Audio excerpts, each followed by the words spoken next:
Welcome back friends, मैं नीलेश मालिन sir आप सभी का इस वीडियो में स्वागत करता हूं। लास्ट लेक्चर्स में फ्रेंड्स हमने कुछ टॉपिक्स पढ़े थे कि एग्रीकल्चर सेक्टर्स की जो प्रोडक्टिविटी है वो प्रोडक्टिविटी को हम लोग कैसे इंक्रीज कर सकते हैं।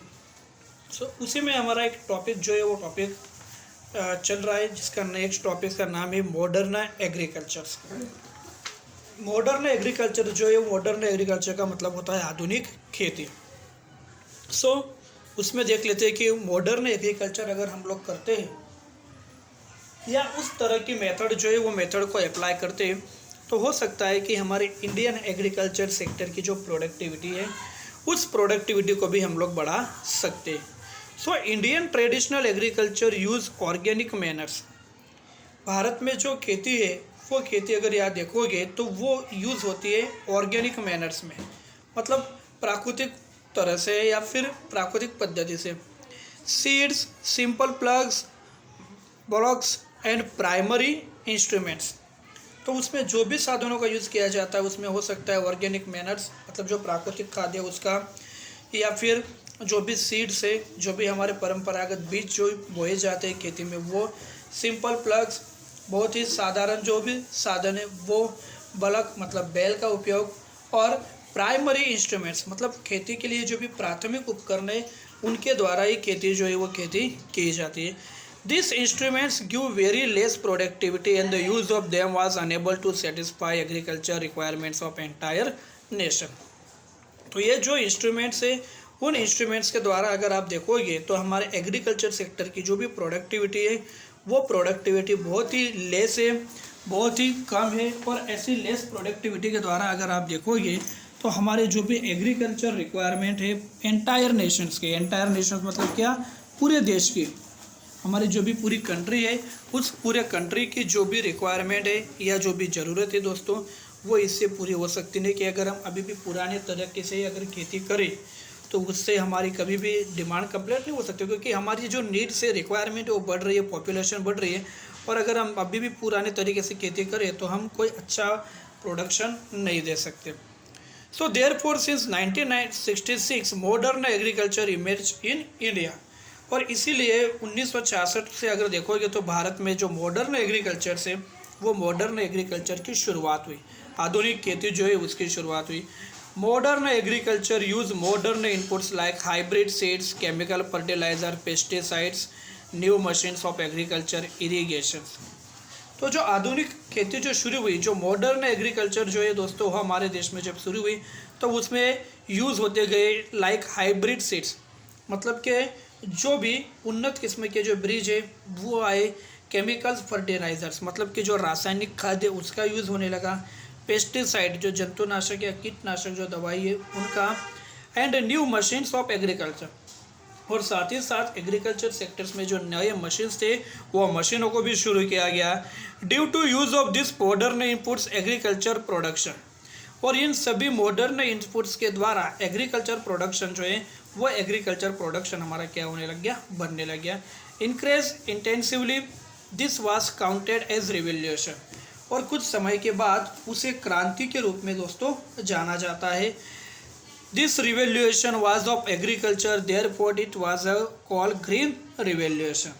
और ये जो रिवोल्यूशन है, ये रिवोल्यूशन दोस्तों यहाँ एग्रीकल्चर सेक्टर में होने के कारण इस रिवोल्यूशंस को एग्रीकल्चर रिवोल्यूशन जो है वो एग्रीकल्चर रिवोल्यूशंस के नाम से जाना गया। तो इस तरह से आफ्टर 1966 के बाद अगर देखोगे तो हमने मॉडर्न एग्रीकल्चर जो है वो एग्रीकल्चर शुरू की, जिसमें कई hybrid seeds, chemicals, fertiliser, pesticide, new machines, agricultures के अंदर इरिगेशन आने लगी, पानी की सिंचाई हो जो है वो होने लगी। And due to use of those modern inputs agriculture products increase intensively, और इसी के कारण जो मॉडर्न एग्रीकल्चर इनपुट्स है वो भी बढ़ने लग गया। This was counted as revolution, और ये सब जो परिवर्तन हुआ असाधारण, इसे एक रिवोल्यूशंस के नाम से जाना गया, एक क्रांति के नाम से जाना गया। This revolution was of agriculture, और ये रिवोल्यूशन जो है वो किस में होता गया, एग्रीकल्चर में।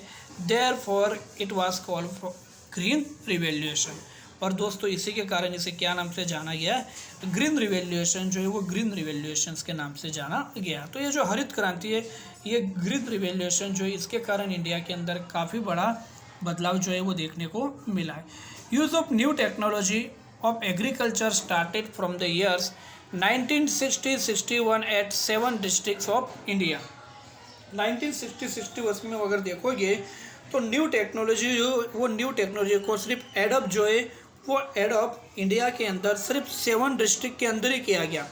मतलब जो 7 जिले हैं उन 7 जिलों के अंदर ही किया गया एज अ पायलट प्रोजेक्ट, और उसे वहाँ पर पायलट प्रोजेक्ट जो है वो पायलट प्रोजेक्ट के नाम से उसे जाना गया। This known as a initially as IADP, that means intensive agriculture programme for district. तो दोस्तों इसे शॉर्ट में IADP के नाम से जाना गया, जिसका फुल फॉर्म में इंटेंस एग्रीकल्चर डिस्ट्रिक्ट प्रोग्राम। तो इंटेंस एग्रीकल्चर डिस्ट्रिक्ट प्रोग्राम जो है उसके नाम से उसे जाना गया, जो जिलों के अंदर सघन कृषि कार्यक्रम के रूप में माना गया। It was due to wonderful success with the passing of time, और कुछ समय के पास अगर देखा जाए तो उसमें काफ़ी वंडरफुल सक्सेस जो है वो पूरी सक्सेस कंट्री को देखने को मिली। It was applied to whole nations, और वो पूरे किसके लिए अप्लाई किया गया? होल नेशंस के लिए, पूरे देश के लिए अप्लाई किया गया। पहले उसको एक्सपेरिमेंटल तौर पर अगर देखा गया तो सिर्फ 7 डिस्ट्रिक्ट में शुरू किया गया था। जो पायलट प्रोजेक्ट जो है वो पायलट प्रोजेक्ट के नाम से शुरू हुआ। धीरे धीरे अगर आप देखोगे तो उसमें IADP के तौर पर उस प्रोजेक्ट को शुरू किया गया, intensive agriculture programme for districts. तो इस तरह से ये प्रोजेक्ट शुरू किया गया और उसके सक्सेस जो है दोस्तों वो काफ़ी होने लगी। And it was applied to all nations, और धीरे धीरे इसे पूरे नेशन जो है पूरा कंट्री जो है उसके अंदर अप्लाई किया गया। So wait it was implemented to nation, this was known as a HYVP, और इसे ध्यान में रखकर संपूर्ण देश में जब इसका अमल किया गया तब इसे HYVP के नाम से, अर्थात means high yielding varieties programmes. High weldings varieties programme मतलब ऊंची उत्पादकता देने वाली जाति का प्रमाण के नाम से इसे जाना गया। So high yielding varieties programme जो है उसके नाम से जाना गया।